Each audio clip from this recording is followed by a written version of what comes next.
Let's start with Mitch and Krysten. All right.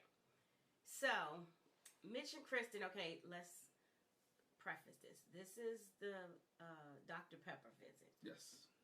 Because Dr. Pepper and her short self came to visit the couples. Yeah, and we find out by way of the conversation that the guys and the girls had been mentioned that Dr. Pepper was coming, but where Dr. Pepper came to see everybody, not just them. So, with Mitch and Krysten, we see Dr. Pepper coming to talk to them. She asked them about how they managed the friction that they ran into or whatever. And Krysten shares, you know, we started off rocky.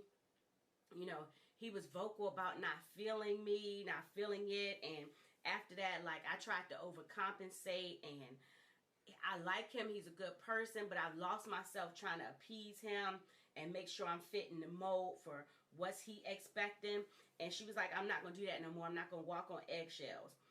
I'm not going to do it. And Dr. Pepper is basically like, yeah, you shouldn't walk on eggshells, but, you know, you got to distinguish between walking on eggshells and, like, doing some compromising, you know, reasonably or whatever. But yeah, basically don't overcompromise, right? You got to have yourself within. You have to be yourself, and there's some things that you and Mitch need to address. And when you feel in that type of way, you should address it to him in a way that he says he's a big boy. Basically, you should be able to have some kind of I don't want to say confrontation, disagreement, or some conversations with your spouse about what you don't like and how you feel like you're losing yourself. Yeah, Dr. Pepper asked her what would it take for her to feel like he's working and putting in work. And Krysten was like, I need some questions answered. I need to know, do you still feel, which is, why are we asking this question? I was like, she already gave him the draws. Right. You gave him the draws, you slept with him multiple times, and all this other stuff. And so why ask him, do you still feel like you did on day 2 of the honeymoon? Of course he doesn't. There's no. Well, if that was your concern, I wouldn't have gave him none. If that was a concern, you're right. If it was a concern, she shouldn't. Well, she figured if I give him the draws, maybe the attraction would change. Okay, Chris and Paige. I mean, for real though, she felt that way. Like if I give him the draws, or give him the kitty cat, or the whatever you want to call it, all that stuff, that it would make his opinion change. People have sex with folks all the time they don't even like. But she doesn't. The sad thing is that this is like, I think it's 22 days left or 21 days left for the marriage. So you've been there for a while, and you're sexting, you're loving and dubbing, you still don't have this question answered. That's the biggest problem. But that goes to, excuse me, in a previous episode where they basically were like, some things of substance, like, they don't talk about. They just take it one day at a time. So she probably has to come back to that conversation. There's no way. There's no way. But anyway, she said, I want to know, do you still feel like you did on day 2? Are you over it, or do you still wish you got a different wife? And then also, I can fall in love with you from you. Like, I need to know that there's some kind of hope there that we can at least get to that point. Or else I'm wasting my time. Again, questions that should be answered before you give up the draws. Before you give the draws. My thing was that even though it's like, you know, if he's showing it, why do you have to hear people say it? I mean, again, it goes back to like the Stasha and Nate, and we go back to other couple, Anthony and Ashley, and all these others. They need you to say it. He's not ready to say it. It's only been 4 weeks, 5 weeks, but he's showing you that he loves you. I guess the reassurance, and it's really, you look at it, it's more so a lot of the women need to hear the word "I love you" than the men on this show. They need to hear it, even though the men are doing the act of showing love. Why is it that women need to hear it? Because they need to. You can show things that you don't actually. You can't actually verbalize that. For women, that goes back, like I said, I was listening to that. Women need to be reassured and know that they are loved. Men need to feel respected. That means respect means love to man. So for a woman, a woman needs you to show it, but I need to hear it too. So I'm like, okay, so when you do this, that means you love me. When you do that, that means you love me. Okay, that equates love. Okay, because you can buy somebody on the street dinner. That don't mean you love me. You could buy somebody, a guest, some flowers. That don't mean you love me. You know what I mean? So yeah, women need to hear that. But what Dr. Pepper says to her is, in your questions and what you're saying to him, it's a lot of demands there. Right. and you're dealing with somebody that doesn't do well with demands. Mm-hmm. Definitely. He's free spirited. He wants to do things on his terms, and we see that. He's very free spirited. He wants to do things on his terms, his way, and how he wants to do it, and what he's accustomed to. And he's like that old dog. You can't teach him new tricks. And we find out later why that is. Yeah. But Dr. Pepper's why Dr. Pepper's saying this, Krysten, with her shady self, says, well, he shouldn't have got married then. Yeah. Whoa. Kemosabe. Basically, she's saying he shouldn't have got married to me because I'm a demanding person. Basically. I'm a demanding person. Well, and I don't even think it's demanding. It comes off as demands when you're the type of person, like he said, I don't want to give somebody a gift to like I make them wear something, like I'm not wearing that shirt, like like he takes silly stuff as demands. Should they change the words from demands to expectations? It is an expectation, but he could take it as demand. You need to tell me how you feel, blah blah. But anyway, Dr. Pepper says, do you think he can? Do you think you can be a good husband?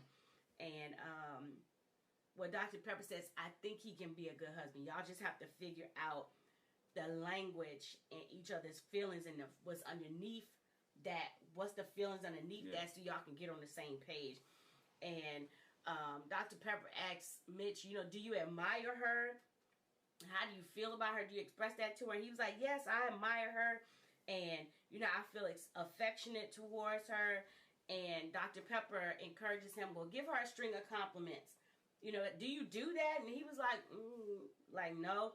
And so he did. He gave her a string of compliments. And, he expressed basically that one of the things that he said is, I feel like you're a brave person. You know how you handled what I said on the honeymoon. You took a brave person, and basically I operate in fear. I'm afraid. You're braver than me because I've had a lot of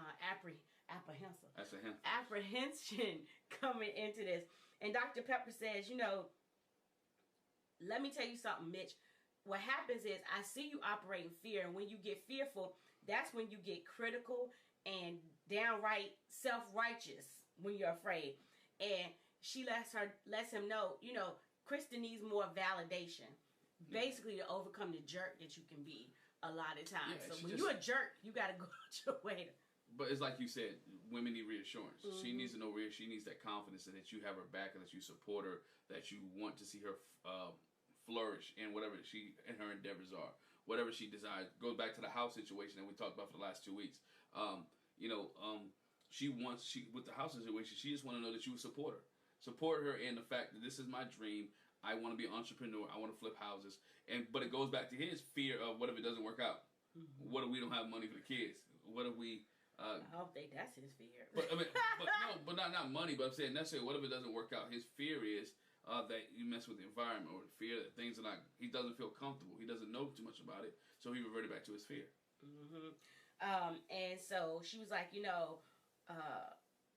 you want to do all that you can to see if you can love her the way that they both want and need? And he was like, yes, I do.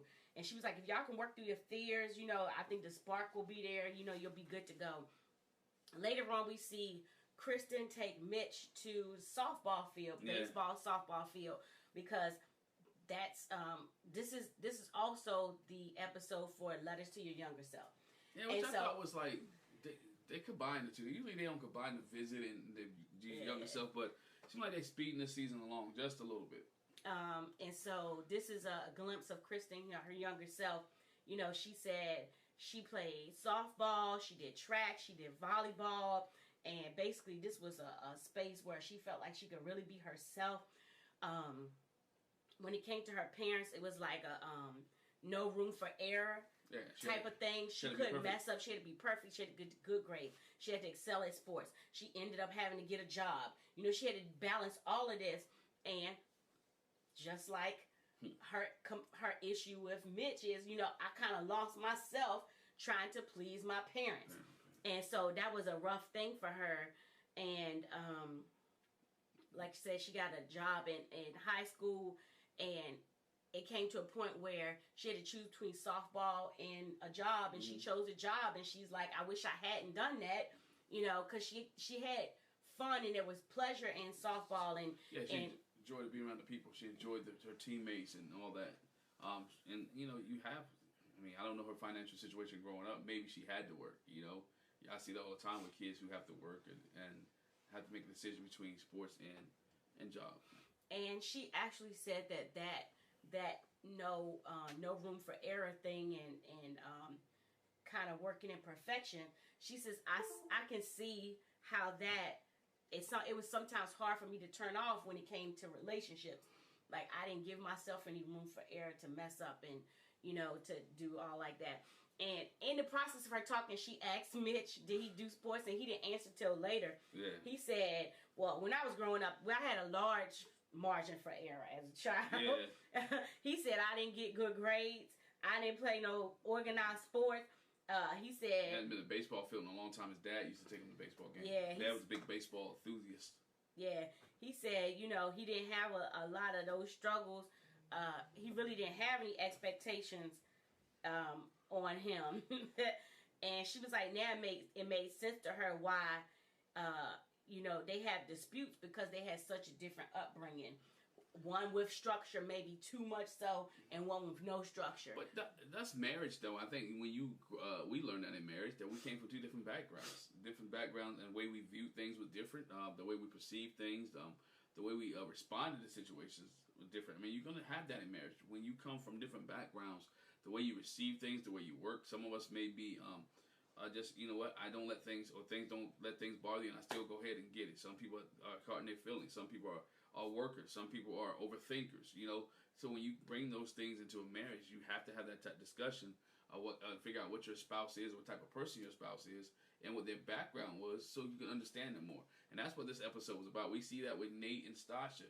And she really, you know, I'm not trying to jump ahead, but you see that with a lot of these couples, why they are the way they are because of when you see their background at home. Yeah. So quickly, and then we'll wrap up Krysten and Mitch. Later, Mitch says he went to see his mom, and he got some pictures from his childhood, and he's hoping that this will give her a greater insight into him. Yeah. He had one picture of him that it's his understanding was taken right after his parents got divorced, and they made a comment, like, I can see you looking off in the distance, kind of, you know, distant. But then there's also a picture of before they had an earthquake, when he was staying with his dad, and how the bunk bed fell on him, and his dad helped him out. Well, the bunk bed fell on him partly, and his dad helped him out. He shared that his dad passed away in January 2014, and he feels bad because he missed a lot of his milestones, and he missed this point where he got married, and he think he'd be proud. And he talked to his mom about, you know, how he was as a child, and, you know, and when did she notice a change in him? It was really when they got divorced. She noticed that he was more rebellious. His mom told him, like, say dad left on a Saturday, by that Monday you was cutting up in school. Yeah, you was cutting up in school. You were being rebellious. So he, you know, again, acting out when divorce changes a lot in kids. Some kids think it's them. Some kids act out wishing that other parent would come back and save them. So that's the way he responded. He responded like a normal kid would. Yeah, he said he had a lot of frustration, and eventually frustration turned into anger. You know, he was a troublemaker as a kid. He didn't have any discipline and no respect growing up, and he was a type, I thought I knew it all. Like, couldn't tell me nothing, can't nobody tell me nothing. And what's changed? So because of that, he probably rejected a lot. But that's what he's saying. So I rejected a lot of help, and Alexis actually says that later for her too. So he says, you know, I probably rejected a lot of help, so that's why I am the way I am. Wow. And they both got a good insight into each other. And I really didn't even need to see this to know that that's why he was the way he was. Yeah, I mean, you get daddy issues. Well, not even daddy issues. Like his dad wasn't there. But that's the father issue. When you see males whose fathers are not in the home, sometimes there is a gap between them. They're angry, especially when you knew your parents and you had that relationship with your parents, and then one leaves and you don't know why. And we don't know how often he did see him, and mom is struggling to raise boys, and now you're acting up, and you wonder why dad can't, broken promises and things like that. That is what Mitch had to go through. And so he became hard, and he became strenuous, he became the way that he is. You know? So that's Mitch and Krysten. Next, let's go to since you brought it up. You forgot Mitch crying on the beach. I understand, but Mitch's letter. I know. Mitch's letter to Krysten, I You thought know what? Hold on. I thought his letter to Krysten was really I'm glad you said that. Was really Boom. important. What? Because I was going to add too. Because it shows his character and shows his growth. Mm-hmm. It shows the growth that Mitch has had throughout this season with the letter that he read to Krysten. Well, I'm glad you said that because I was like, wait, I'm missing something. Okay. Not just that, but he also went to visit the gravesite for his dad. dad. And so with his letter, his younger self, and also visiting the gravesite for his dad, we saw Mitch get teary because in the process of him sharing his letter, you know, he was like, he's like, you know, first of all, I started with a little sarcasm, haha, you know, I don't want to give too much information. It might ruin the timeline. And he did some Back to the Future stuff. Yeah. And so he was like, I ain't going to get specific, but basically it was like, you be proud of yourself where you are, you know, you'll feel like you don't fit in. It can be lonely, but be true to yourself. Chart your own path. You know, you haven't necessarily learned how to process feelings or discuss them. And you'll wish you had found this path sooner as an adult. And, I mean, he just really gets choked up the whole time he's writing it because I think he really thought about it. Was like, in his mind, he probably was like, bro, I was messed up. I was messed up. And I would want to go back and fix that. And so Krysten is so good. She did what a lot of these couples don't necessarily do in that moment. We've seen on this season, and we've seen it with Jasmine and Michael. We've seen it with a lot of other couples. What's her name did it earlier? I don't know if it was Alexis or... No, it was Morgan that did it. Yeah, I was going to say Morgan. When Ben spilled his guts about his family. A perfect time to hug. And she hugged him. And she basically comforted him and let him know, it's okay, I understand. Wow, you shared that with me. Way to go, Krysten. I mean, I don't know, it's a whole different... I don't want to prolong the time. Men have emotions. Even though we may be stoic sometimes, or might be stoic at times, men have emotions and men want to be comfort. And sometimes women don't do that because, again, doesn't make it not manly to embrace or get a hug at a time. But there's some moments where, you know, men just want to be held. I would just leave it there because that's a whole different podcast. That's a whole different show that we might just do later. But men need to be embraced as well. And doesn't mean you're a punk. Yeah. And so, of course, Krysten shared her letter. It was about having to be perfect, feeling like you need to be perfect, have too much on your plate, and having high standards, but give yourself some grace.